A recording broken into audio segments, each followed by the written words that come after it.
then we've seen it both ways, where people can handle their liquor, and then where people just aren't maybe used to drinking and celebrating like that. And I've seen grooms carried out, blacked out. I've seen brides blacked out, carried out. We've seen bride and groom in their respective suites throwing up and sick.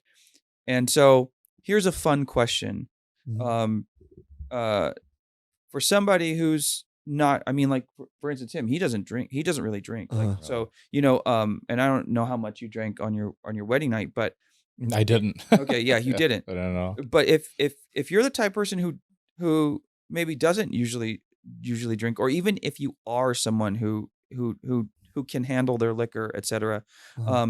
Like what are some things the couple can do, like in a sense, like prepare their bodies either, maybe, I don't know if it's 2 days before, the day before, the night before, like what kind of things can they do so that like they can have a good time, maybe drink a little heavier than usual, but not black out, not sick. Be carried out of the wedding. That's amazing. Wow. Not get so like, we've seen it where they're just on the dance floor and they're just, you can like zombie mode. Yeah, you can see it. Like they still want to go, but like they probably had a little, they're celebrating. It's fine. It's like, there's no judgment. It's like, I would do the same thing. So, I will do the same thing, so, but what can someone potentially, like, is there anything they can potentially do to prep their bodies for that night? Like, so, I mean, that's a great question. I think a lot of it comes down to, we were just talking about how, like,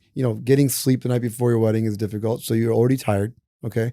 And then there's that, the rush of dopamine and emotional surge of like a ceremony where you're, marrying somebody.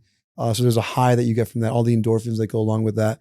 And then I think just the inevitable crash, the end of all the preparation, seeing everything go well. It's usually after ceremony. Everyone's happy. Now everyone's dancing. Okay. We got past the hard part, and then there's a crash, right? Yeah. And I think part of that crash, when you're on a depressant like alcohol, is going to be amplified. It's going to be way worse, right?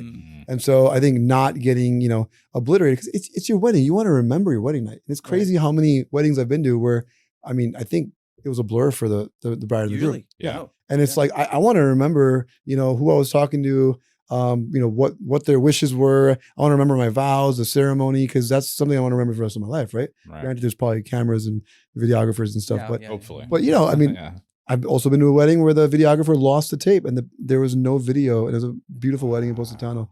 But so things like that happen. You want to remember stuff, right?